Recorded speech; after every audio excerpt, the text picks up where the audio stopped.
আমার আল্লাহ তাআলা ইমানদারদেরকে ডাক দিয়া কয়, আল্লাহ তাআলা তো চাইলে ডাক দিতে পারতো ইয়া আইয়ুহাল্লাযীনা আমানু না বলে কাফিরুন বলে ডাক দিতে পারতো, ঠিক কিনা?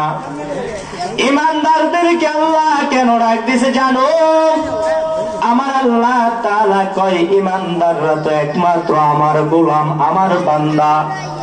তারা তো আমার ইবাদত করবে, তারাই তো আবার গুনাহ করবে আর আমার কাছে তওবা করবে, ঠিক কিনা?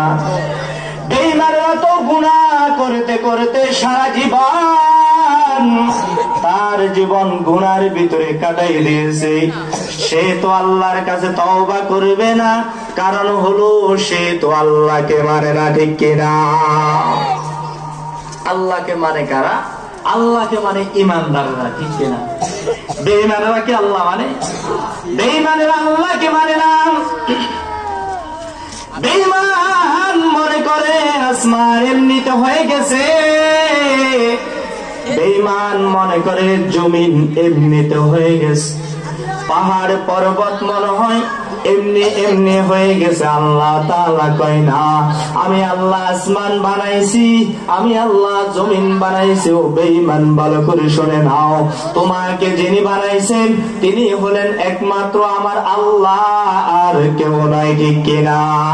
আল্লাহ আল্লাহ ক্যা মুবারক নাম হ্যায়, अल्लाह अल्लाह मोमिनों का काम है, या इलाही तू मेरा रहमान है, या इलाही तू मेरा रहीम है, या इलाही तू मेरा हन्नान है, या इलाही तू मेरा मन्नान है। আল্লাহ তাআলা কয়, ও ধুমপাড়ার যুবক, আমার আল্লাহ কয় আমি আল্লাহ আসমান বানাইছি, আমার আল্লাহ কয় আমি আল্লাহ জমিনও বানাইছি। আমার আল্লাহ ডাক দিয়া কয়, হে যুবক, আমার আল্লাহ ডাক দিয়া কয় চট্টগ্রামের দিকে তাকাইয়া দেখো বিভিন্ন জায়গায় পাহাড় আছে না নাই? আমার আল্লাহ জমিনের মধ্যে পাহাড়কে প্যারাগ হিসাবে লেগে দিচ্ছেন। আমার আল্লাহ তাআলা কয় নয়তো বা জমিনটা উলট পালট করতো। এর বেঈমানের দল ভালো করে শোনো, তোমরা যাদের ইবাদত করো, মূর্তির পূজা করো, তোমরা তো জানো না তোমার মূর্তিটা তোমরা হাত দিয়ে বানাইছো। তোমরা তো জানো না তোমাদের পূর্বপুরুষরা তোমাদের জন্য মূর্তিটাকে হাত দ্বারা বানাইছে, বাঁশ দ্বারা বানাইছে, মাটি দ্বারা বানাইছে, সিমেন্ট বালি দ্বারা বানাইছে। এরে মুসলমান, কখনো আল্লাহ ছাড়া ওই আল্লাহ যতক্ষণ পর্যন্ত ওই সমস্ত মানুষদেরকে আল্লাহ মেধা দেয় নাই, আমার আল্লাহ যতক্ষণ পর্যন্ত ওই সমস্ত মানুষদেরকে বুদ্ধি দেয় নাই।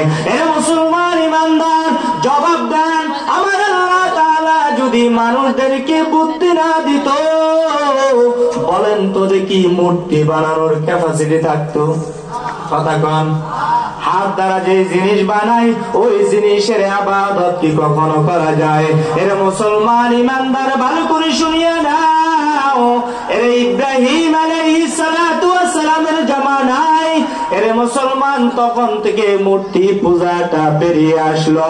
ইব্রাহিম আলাইহিস সালাতু ওয়াস সালাম যখন ছোট ছিলেন, তার বাবার নাম ছিল আজার। বাবা ডাক দিয়া কয়, ইব্রাহিম যাও এই আমাদের হাতে বানানো মূর্তিটাকে বাজারে নিয়ে একটু বিক্রি করে আসো। যখন ইব্রাহিম আলাইহিস সালাম বাজারে বিক্রি করার জন্য যায়, এর মুসলমান ইমানদার, এর যুবক ভাই ভালো করে শুনেন, মনটাকে নরম করে শোনেন। আল্লাহ পাক রব্বুল আলামিন ইব্রাহিমকে তো নবী বানাইয়া পাঠাইলেন। তার বাবার নাম ছিল আজার। বাবা যখন তার সন্তানটাকে মূর্তি বিক্রি করার জন্য পাঠাইলেন, যখন মূর্তিটা বিক্রি করার জন্য, তখন তখনকার আমলে মূর্তি বাজারে বিক্রি হইতো। যখন মূর্তিটা বাজারে নেওয়ার পথে যখন তার জরুরত ধরলো, ইব্রাহিম আলাইহিস সালাতু ওয়াস সালাম যখন মূর্তিটাকে রাখলেন, আর যখন পূজারীদের জন্য মাঝবান্ধারি আর রশি আছে না নাই? বহু রশি আছে, তবে আমাদের রশি একটা। কয়টা? একমাত্র আল্লাহকে চিনি, আল্লাহকে মানি, আল্লাহর হুকুম মোতাবেক জীবন যাপন করে, ঠিক কিনা?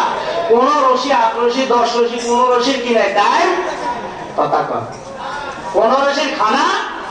একমাত্র আল্লাহর জমিনে আল্লাহর বান্দা হয়ে আল্লাহর ঘর মসজিদে সিজদা করেই যাব, আল্লাহকে রাজি খুশি করেই জান্নাতে যাব, ঠিক কিনা? আল্লাহ ছাড়া কোনো কি নেই, মাবুদ নাই।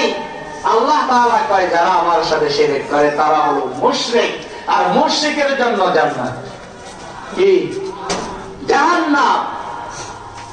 আর ঈমানদারের জন্য আল্লাহ বানাইছেন কি? জান্নাত। আল্লাহ কয় ইয়া আইয়ুহাল্লাযীনা আমানু, হে ঈমানদাররা ঈমান আনো, ইন্নাল্লাযীনা তওবা কেন করব? তওবা কেন করা হয় জানেন? এক কথায় আমরা বুঝি যে গুনাহ করে, অন্যায় করে, মাফ চাওয়ার নাম হলো তওবা। বাবার সাথে যদি সন্তান বেয়াদবি করে ক্ষমা চাই কি চাই না? ওস্তাদের সাথে যদি ছাত্র বেয়াদবি করে ক্ষমা চাই কি চাই না? এমপি মন্ত্রীর সাথে যদি তার ছেলা ফেলারা যদি অন্যায় করে দুয়ারে যাইয়া কান্নাকাটি করে, নয়তোবা সকাল বেলা তো তার চুলাই আগুন জ্বলবে না, ঠিক কিনা? যাই বলে আমার তো অন্যায় হয়ে গেছে, আমাকে কি করেন, মাফ করেন, ক্ষমার দৃষ্টিতে দেখেন। কালকে যে আমার চুলায় আগুন জ্বলবে না, আমি তো ওইটার ভয়ে আছি, আপনি একটু নেক নজর দিবেন, আমার চুলায় কালকে আগুন জ্বলবে, ঠিক কিনা? আল্লাহ তাআলা কয় অন্যায় করেছে তো দ্রুত আমি আল্লাহ তাআলার কাছে তওবা করো। যদি আল্লাহর কাছে তওবা করতে পারো, আমার আল্লাহ মাফ করবে কি করবে না? পয়গম্বর বলেন আত-তাইবু মিনাজ যামবি কামাল্লা যামবালা, আও কামা ক্বালান নাবিয়্যু আলাইহিস সালাতু ওয়াস সালাম। আল্লাহ তাআলার পয়গম্বর কয় আল্লাহ পাক রব্বুল আলামিন ওই সমস্ত বান্দাদেরকে এমন করে সুন্দর করে maaf করে দিবে। আত-তাইবু মিনাজ যামবি কামাল্লা যামবালা, আল্লাহ পাক রব্বুল আলামিন জানিয়ে দেয় ও পয়গম্বর, আপনার উম্মতরা যদি, আমার বান্দারা যদি একমাত্র খাঁটি তওবা করে, আমি আল্লাহ জানাইয়া দিলাম ওই বান্দা মনে হয় আজকে মায়ের গর্ভ থেকে দুনিয়ার জমিনে আসছে। সুবহানাল্লাহ। ইয়া ইলাহি তু মেরা গফার হ্যায়, या इलाही तू मेरा सत्तार है, या इलाही तू मेरा माबूद है, या इलाही तू मेरा माशूक है। क्षमा करबे की?